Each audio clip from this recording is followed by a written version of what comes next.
गुरुन प्राण के अनुसार मांस खाना पाप है या पुण्य। गुरुन प्राण कथा के अनुसार भगवान श्री कृष्ण बचपन में एक बार जब एक पेड़ के नीचे बैठे बांसुरी बजा रहे थे, उसी तरफ एक हिरन दौड़ता चला आया और उनके पीछे जाकर छुप गया। वो हिरन बहुत ही घबराया हुआ था। भगवान श्री कृष्ण ने उसके सिर पर हाथ फेरते हुए कहा, क्या हुआ, तुम क्यों छुप रहे हो? उसका पीछा करता हुआ एक शिकारी भी वहाँ आ पहुँचा और बोला, यह मेरा शिकारी है, इसे मुझे दे दो, इस पर मेरा अधिकार है। तब भगवान श्री कृष्ण बोले, हर जीवित जीव पर उसका खुद का अधिकार होता है, ना कि किसी का। तब वह शिकारी क्रोध में बोला, यह मेरा शिकार है, इसे मैं पकाकर खाऊंगा। तब भगवान श्री कृष्ण बोले, किसी भी जीव को मारकर खाना पाप की श्रेणी में आता है। क्या तुम पाप के भागी बनना चाहते हो? मांसाहार पुण्य है या पाप, क्या तुम धर्म को नहीं जानते?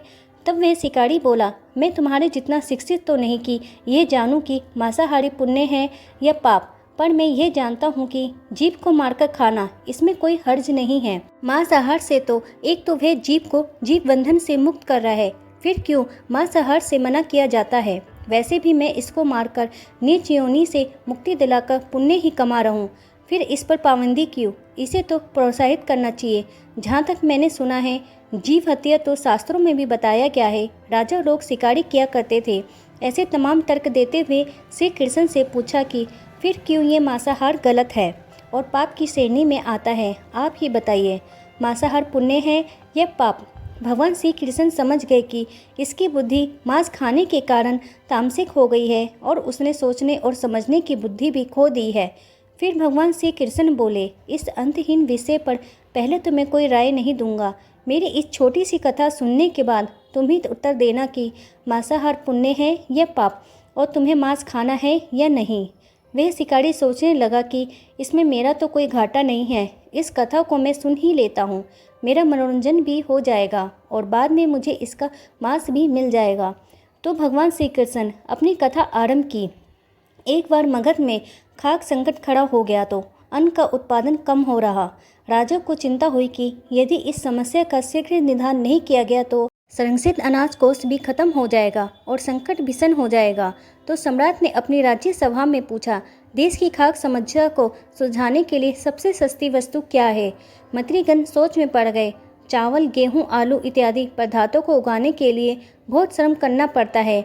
वह तभी प्राप्त होते हैं जब प्रकृति का प्रकोप ना हो। ऐसे में तो कुछ भी सस्ता हो ही नहीं सकता। तभी शिकारी का शौक करने वाले एक मंत्री ने सोचा कि यही उत्तम अवसर है, क्यों ना अंधाधुंध शिकारी के लिए राजा की अनुमति ले ली जाए। उसने सभा में कहा कि सबसे सस्ता खाद्य पदार्थ है मांस। इसके लिए धन का खर्च भी नहीं है और पौष्टिक खाना भी मिलता है। सभी सामंतों ने इस बात का समर्थन किया, लेकिन मगध के प्रधानमंत्री अभी भी चुप थे।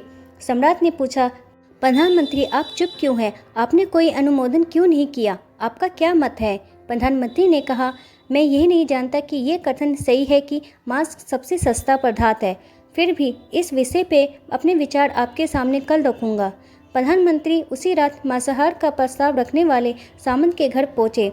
सामंत ने इतनी देर रात प्रधानमंत्री को अपने घर आया देखा तो वह घबरा गया। किसी अनिष्ट की आशंका से वह कांप उठ गया। प्रधानमंत्री ने कहा, संध्या को महाराज बीमार हो गए, उनकी हालत बहुत ही खराब है। राजवेद ने कहा है कि किसी शक्तिशाली देह का 2 तोला मांस मिल जाए तो राजा के प्राण बचाए जा सकते हैं। आप महाराज के सबसे विश्वास पात्र हैं, इसलिए आपसे योग्य कौन होगा? इसके लिए आप जो भी मूल्य लेना चाहे ले सकते हैं। आप कहे तो इस काम के लिए मैं आपको 1 लाख स्वर्ण मुद्राएं भी दे सकता हूँ। एक बड़ी जैकेट भी आप मांग सकते हैं, बस आप अपनी इच्छा कहें। मैं कटार से आपके हृदय को चीरकर बस 2 तोला मांस निकाल लूँगा। यह सुनकर सामंत के चेहरे का रंग फीका पड़ गया। वह सोचने लगा, जब जीवन ही नहीं रहेगा तो स्वर्ण मुद्राओं का मैं क्या करूँगा और बड़ी जैकेट भी किस काम आएगी। वह झटपट अंदर भागा और अपनी तिजोरी से 1 लाख स्वर्ण मुद्राएं लेकर आया। मुद्राएं देखकर उसने प्रधानमंत्री के पैर पकड़ लिए और गिड़गिड़ाते हुए बोला, श्रीमान, मैं आपकी 1 लाख मुद्राओं में अपनी 1 लाख मुद्रा और मिलाता हूँ। इस पैसे से आप किसी और सामंत के हृदय का मांस खरीद ले, किंतु मुझे जाने दें, यह बात किसी और को पता ना चले, मैं आपसे आग्रह करता हूँ। प्रधानमंत्री जी यह सब समझ चुके थे। वह उसे थोड़ी देर और मानसिक पीड़ा देना चाहते थे, प्रधानमंत्री ने आगे कहा, सामंत आप शरीर से बलिष्ठ हैं, आपकी कद काठी महाराज से मिलती जुलती है, इसीलिए राजवेद ने खास तौर पर आप ही का ही नाम लिया है। आपके दान से हमारे अच्छे राजा की जिंदगी बच सकती है। आप कहें तो मैं आपको प्रधानमंत्री का पद देने को भी तैयार हूँ और खुद आपका कर्मचारी बनकर रहूँगा, पर प्रजा से हमारा राज्य ना छीने। सामंत तो फंसता हुआ दिख रहा था। उसने शरीर पे अंग वस्त्र रखकर अपने जूते भी पहन लिए, जैसे कि वो वहाँ से भागने वाला था। वह तुरंत प्रधानमंत्री के पैरों में लेट गया। उसने याचना की कि प्रधानमंत्री, मैं इसके योग्य नहीं हूँ। जब प्राण ही रहेंगे तो प्रधानमंत्री पद का या राजा का सिंहासन भी मिल जाए तो मैं उसका क्या करूँगा। आप चाहे तो मेरा सब कुछ ले लें, पर मेरे प्राण ना लें। मैं अपना ये भवन और सारा धन आपको सौंपता हूँ।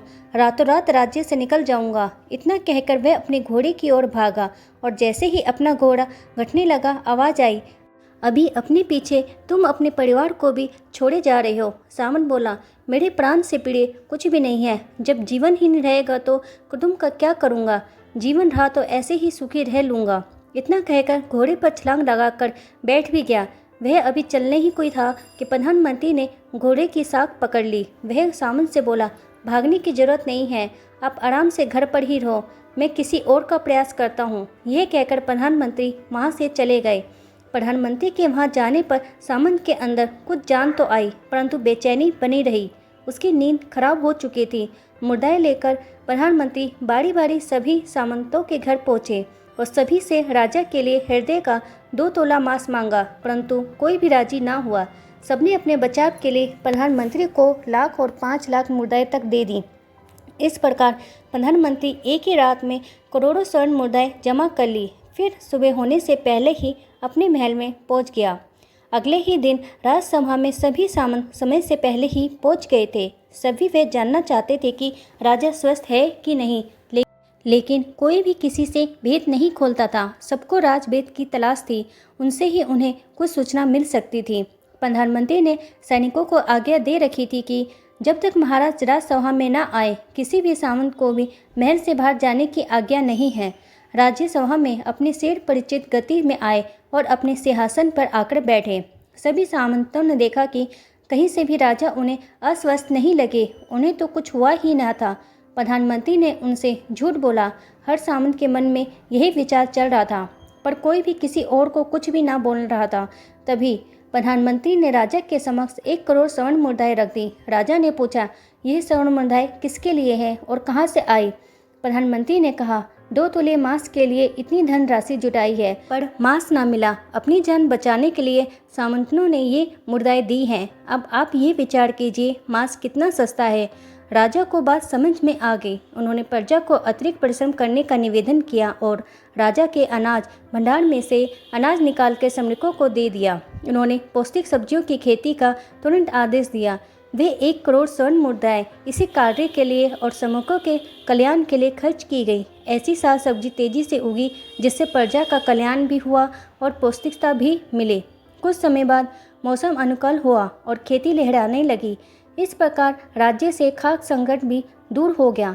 परमात्मा से ये ज्ञान पाकर शिकारी परिपूर्ण हो गया। उसे ज्ञान की प्राप्ति हो गई। वह जान गया कि महानता जीवन लेने में नहीं बल्कि जीवन देने में है। शिकारी भगवान के आगे हाथ जोड़कर वहाँ से चला गया और उसने कसम खा ली कि वह अपने संपूर्ण जीवन में किसी को भी कभी चोट नहीं पहुँचाएगा। तो दोस्तों, जीवन का ये मूल्य भगवान श्री कृष्ण ने हमें इस कथा के जरिए समझाना चाहते हैं कि जिन जीवों को मारकर आप खा रहे हैं, उन्हें तो प्राण बचाने का अवसर भी नहीं मिलता। बर्बरता सिर्फ वही नहीं है जहाँ सिर्फ मानव का रक्त बहता है। बर्बरता उसे भी कहा जाती है जहाँ स्वार्थ के लिए किसी जीव की हत्या कर दी जाए। हम ये ना भूलें कि जिस तरह हमें अपनी जान प्यारी है, उसी तरह सभी जीवों को अपनी जान प्रिय होती है। अपने दिल से जानिए पराये दिल का हाल। तो दोस्तों, कैसी लगी आपको आज की वीडियो पसंद आई है तो मेरे चैनल को लाइक करें, शेयर करें और सब्सक्राइब करें। वीडियो देखने के लिए आपका धन्यवाद।